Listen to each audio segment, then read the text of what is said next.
चलो भाई यहाँ पे देखो, हम लोगों ने मोशनल ईएमएफ देखा। मोशनल ईएमएफ के बाद मतलब हम लोगों ने पहले क्या देखा, फैराडेज लॉ देखा। फिर से बोल रहा हूं, हम लोगों ने पहले क्या देखा, फैराडेज लॉ देखा। बोलो फैराडेज लॉ क्या था, E is equal to minus D phi by D T into N. उसके ऊपर से हम लोगों ने दूसरा क्या देखा, मोशनल ईएमएफ देखा। Motional EMF E is equal क्या था मेरे पास, BVL। उसके बाद मोशनल ईएमएफ के बाद हमको electrical power and mechanical power का भी इक्वेशन मिला, B square V square L square by R. ये electrical power and mechanical power का भी अपने को इक्वेशन मिला, B square L square V square by R. Okay, ये आर क्या है, resistance of the loop. Okay, ये हमारे पास एक इक्वेशन आया। उसके बाद अगर हम देखने जाए, ये पावर का इक्वेशन है। ये कौन सा पावर है, इलेक्ट्रिकल पावर। Electrical power. और ये कौन सा पावर है, मैकेनिकल पावर। मतलब कि एनर्जी का कन्वर्जन है, electrical energy to mechanical energy. अब यहाँ पे देखो आप, हम अभी एक्सरसाइज के 2-3 न्यूमेरिकल कर रहे हैं, ध्यान से देखो।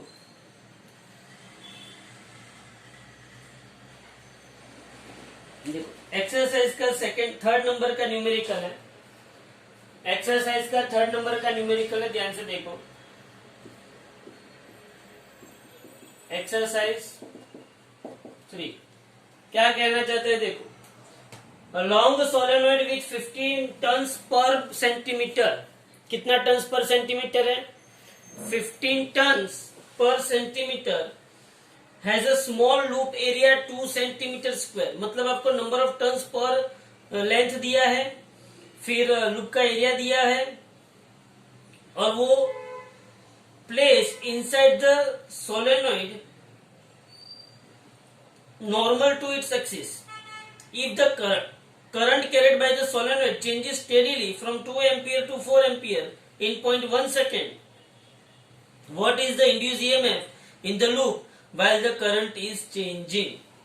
चलो, आपको यहाँ पे पहले तो क्या दिया है, नंबर ऑफ टर्न्स। सोलेनोइड जो है, सोलेनोइड के number of turns per unit length आपको क्या दिया गया, स्मॉल एन।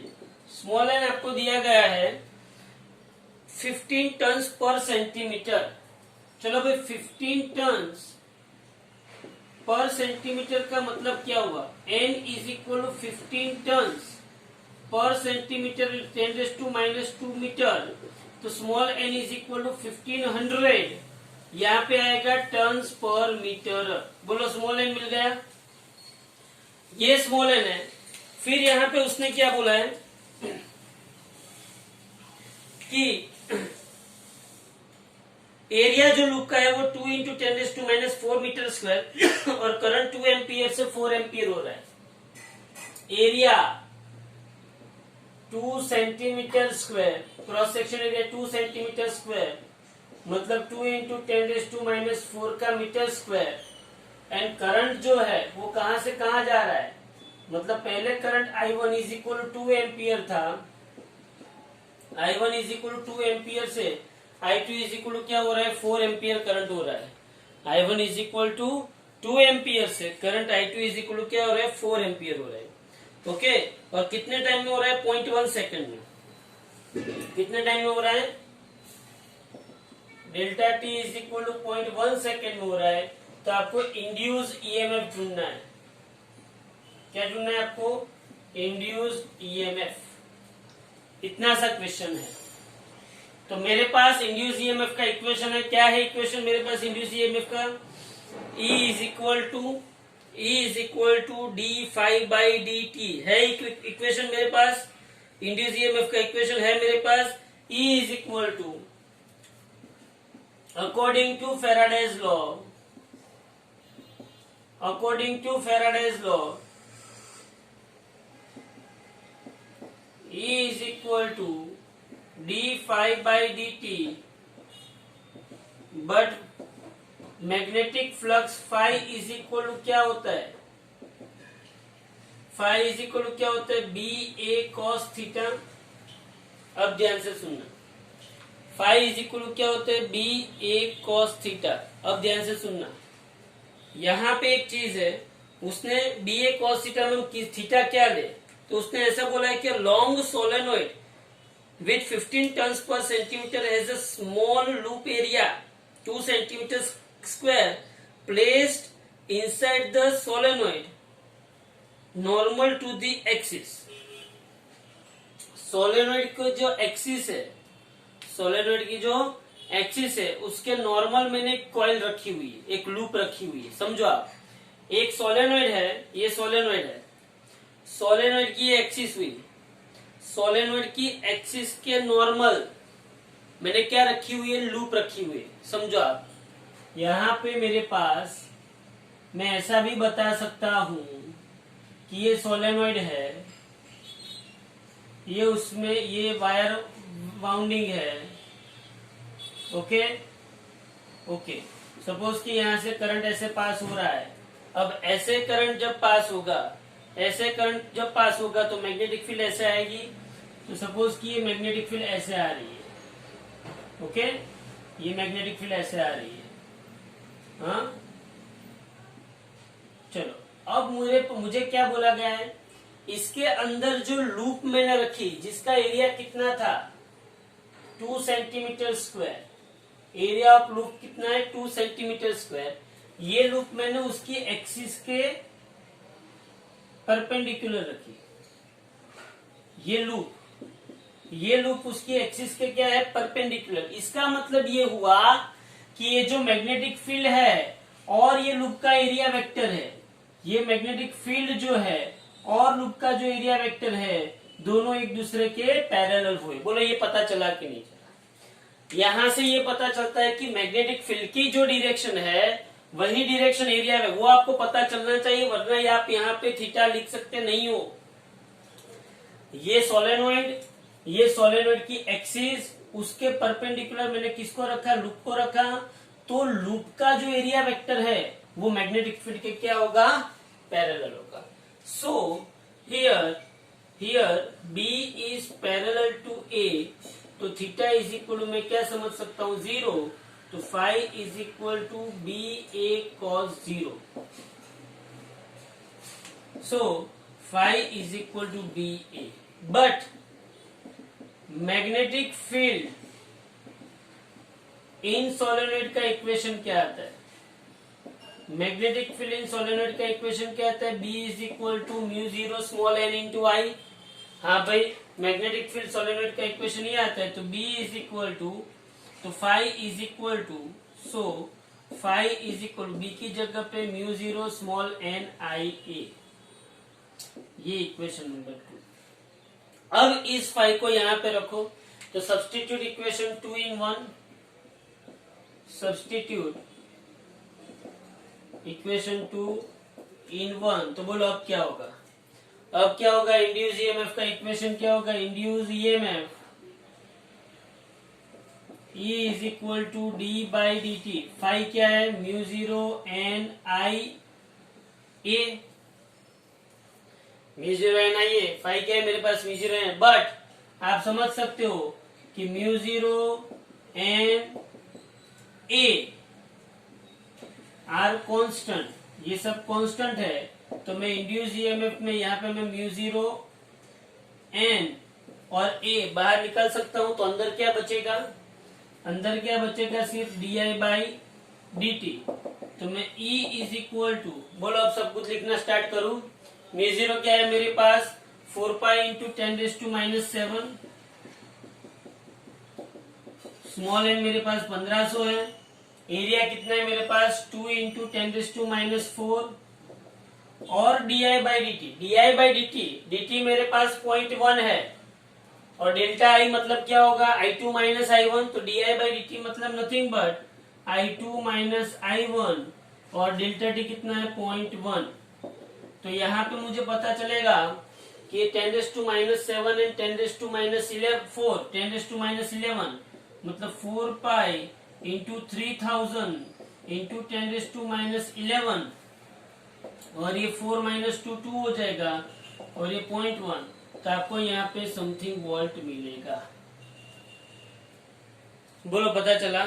तो ये नॉर्मल न्यूमेरिकल था, इसमें कोई बड़ी बात नहीं थी। नॉर्मल न्यूमेरिकल है, आपको number of turns per unit length दिया हुआ है, आपको एरिया कॉइल का दिया हुआ है, आपको यहाँ पे करंट का चेंज भी पता है और टाइम का चेंज भी पता है। आपको सिर्फ और सिर्फ इंड्यूस ईएमएफ ढूंढना था, लेकिन ये सोलेनॉइड है, ये सोलेनॉइड है, इसलिए आपने यहाँ पे क्या किया, E is equal to d∅dt तो रखा ही, E is equal to d∅dt तो रखा ही, साथ में आपने फाई के लिए मतलब जो BA cos थीटा है वो यहाँ पे समझा। कैसे समझा आपने कि भाई ये सोलेनॉइड है, यहाँ पे लूप रखी, ये मैग्नेटिक फील्ड की डायरेक्शन, तो लूप के एरिया वेक्टर की डायरेक्शन भी वही आएगी, तो theta is equal to 0।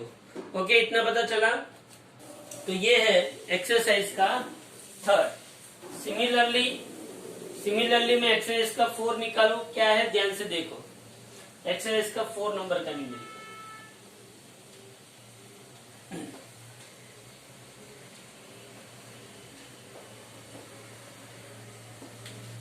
Exercise के 4 के अंदर भी आपको इक्वेशन ही यूज करना है, ध्यान से देखो।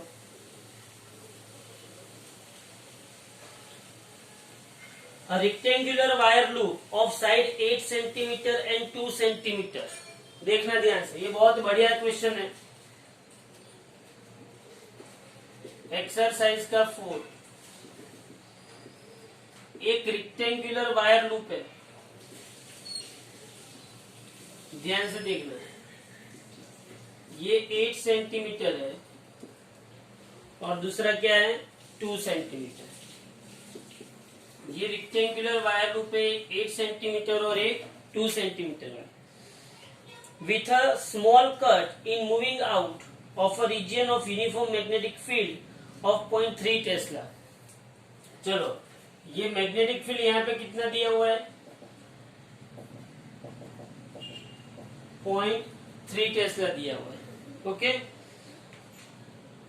Directed normal to the loop, what is the EMF develop across the cut if the velocity of the loop is 1 centimeter per second।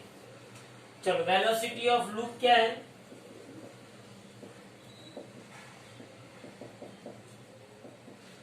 One centimetre पर सेकेंड। मुझे क्या ढूंढना है, इंड्यूस ईएमएफ। अब यहां पे देखो, उसके लॉन्गर साइड और उसके शॉर्टर साइड मुझे क्या ढूंढना है, इंड्यूस ईएमएफ ढूंढना है। अब मुझे आप एक बात बताओ कि यहाँ पे आप लॉन्गर साइड को कितना लोगे, 8 सेंटीमीटर, और शॉर्टर साइड को कितना लोगे, लॉन्गर साइड को कितना लोगे आप 8 सेंटीमीटर, और शॉर्टर साइड को आप कितना लोगे 2 सेंटीमीटर लोगे। चलो भी हम देखें, ये लूप को ऐसे बाहर ला रहा है, ये लूप को ऐसे बाहर ला रहा है। सपोज कि मैग्नेटिक फील्ड जो है वो लूप के परपेंडिकुलर है। मैग्नेटिक फील्ड कहाँ पे, uniform magnetic field directed normal to the loop, वो लूप के परपेंडिकुलर है और ये लूप को बाहर ला रहा है। तो सीधी सी बात है according to motional EMF. Motional EMF क्या है, मोशनल ईएमएफ क्या होगा, E is equal to BVL होगा। मोशनल ईएमएफ क्या होगा, E is equal to BVL होगा, बराबर है। तो अकॉर्डिंग टू मोशनल ईएमएफ अगर मैं लूप की लॉन्गर साइड अक्रॉस, लूप की लॉन्गर साइड के अक्रॉस अगर मुझे ईएमएफ ढूंढना है तो मैं क्या करूंगा, लूप के लॉन्गर साइड के लिए लॉन्गर साइड,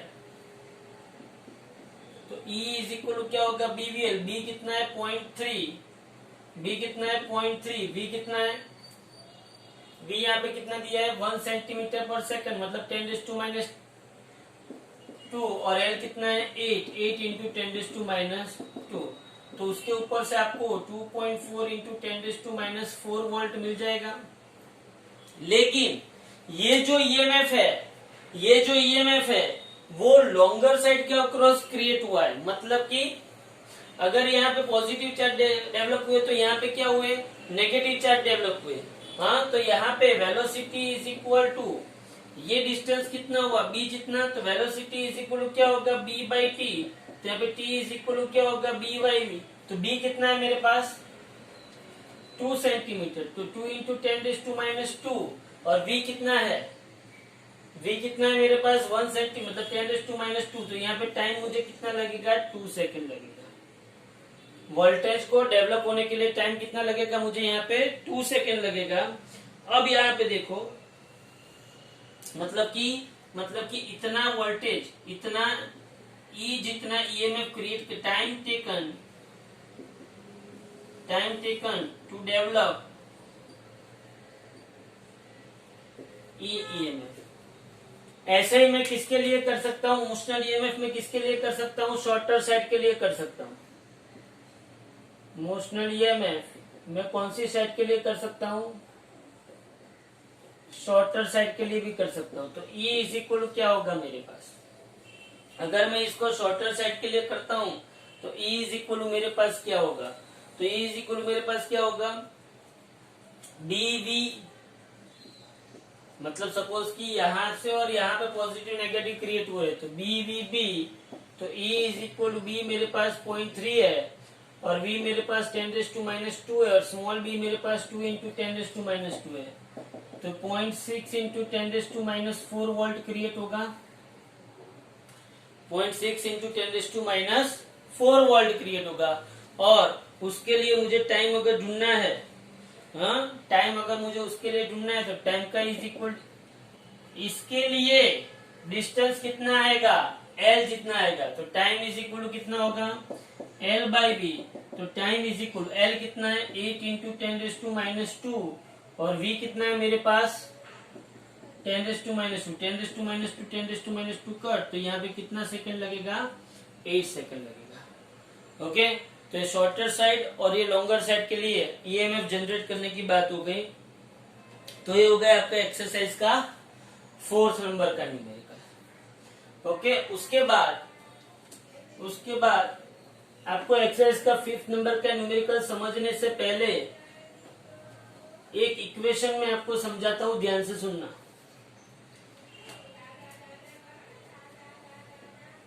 अगर एक व्हील है, अगर ये एक व्हील है, मेटालिक व्हील है, कैसा व्हील है यहाँ पे मेटालिक व्हील, और ये उसके स्पोक्स है, ध्यान से समझना। ये मेटालिक व्हील है और ये उसके क्या है स्पोक्स है। अगर ये व्हील के परपेंडिकुलर ऐसा मैग्नेटिक फील्ड है, ध्यान से समझना। अगर ये व्हील के परपेंडिकुलर ऐसा क्या है मैग्नेटिक फील्ड, फिर से ये व्हील है, ये उसके मेटालिक स्पोक्स है, ये व्हील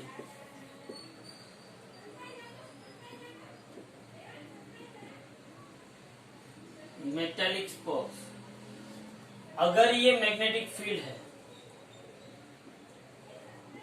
क्या है ये मैग्नेटिक फील्ड बी, हाँ अगर ये मैग्नेटिक फील्ड बी है तो बोलो अगर ये व्हील उसकी एक्सिस पे ऐसे ओमेगा जितनी स्पीड से घूमेगा, कितनी स्पीड से घूमेगा ओमेगा जितनी स्पीड से घूमेगा, तो सीधी सी बात है कि कुछ फ्लक्स चेंज होता रहेगा, और जैसे ही flux linked with the coil, या तो flux linked with the wheel, या तो flux linked with the spokes change होता रहेगा, तब यहाँ पे एक ईएमएफ इंड्यूस होगा, वो ईएमएफ का इक्वेशन है B omega r²/2, most time पे इक्वेशन। ये हम प्रूफ भी करेंगे, लेकिन ये equation where r is the radius of the wheel,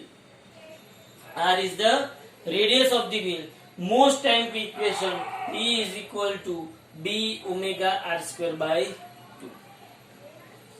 समझना ध्यान से, रियलिटी में ये इक्वेशन कैसे आता है।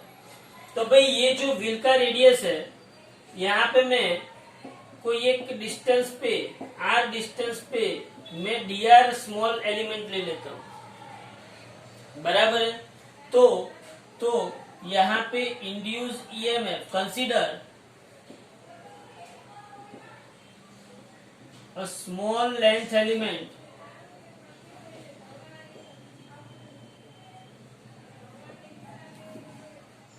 dr at distance r from the center of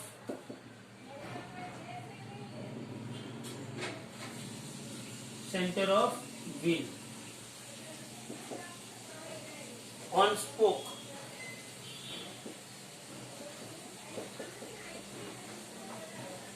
अब EMF induced in this length element, वो कौन सा EMF होगा? Motional EMF. कौन सा EMF होगा? Motional EMF. मोशनल EMF होगा तो DE is equal to BVDR होगा. अपने पास वो मोशनल EMF का इक्वेशन क्या है? E is equal to BVL, लेकिन DE, B तो कांस्टेंट है, V उसका ओमेगा कांस्टेंट है, L की जगह पे यहाँ पे क्या लेंगे? DR. तो अब यहाँ पे देखो, but V is equal to क्या होता है? R ओमेगा, तो DE is equal to B omega R DR होगा. अगर मैं इसका total EMF, total induced EMF E is equal to integration D कर सकता हूं मैं. E is equal to integration D कर सकता हूं मैं. अगर मैं यहाँ पे E is equal to integration D करता हूं, इंटीग्रेशन D कितना है? B omega R DR. तो E is equal to B omega integration R DR. R DR कहां से कहां होगा? तो ये ओरिजिन है, ओरिजिन से ये R, तो सीधी सी बात है 0 टू R में इंटीग्रेट करूंगा उसको. तो E is equal to B omega R square by 2. R का इंटीग्रेशन क्या होता है? R square by 2. 0 to R होता है. तो बोलो E is equal to B omega by 2. ये R स्क्वायर माइनस 0 स्क्वायर, तो मेरे पास E का इक्वेशन आया B omega R square by 2. Most time पे इक्वेशन. मैथमेटिकली हम लोगों ने प्रूव कर दिया कि अगर ये मैग्नेटिक फील्ड ऐसे परपेंडिकुलर है, कैसे मैग्नेटिक फील्ड ऐसे परपेंडिकुलर, या तो मैं ऐसा बोलूं कि मैग्नेटिक फील्ड के परपेंडिकुलर मैं ऐसे व्हील को घुमाता हूं, जैसे कि आपके घर पे ऊपर भी पंखा है, सपोज कि आपने नीचे से ऐसे मैग्नेटिक फील्ड रख दिया है और पंखा आपने घुमाया, तो वो व्हील ही हुआ वन टाइप ऑफ, और वो जो उसके विंग्स है वो उसके स्पोक्स हो गए. समझ लो कि ऐसे मैंने उसको घुमाया, कितना ओमेगा जितनी एंगुलर वेलोसिटी से मैंने उसको घुमाया, तो व्हील के ये जो स्पोक्स है यहाँ पे क्या होगा? Positive charge and negative charge का डिस्ट्रीब्यूशन होगा. पॉजिटिव चार्ज एक साइड जाएंगे और नेगेटिव चार्ज एक साइड जाएंगे. समझना ध्यान से.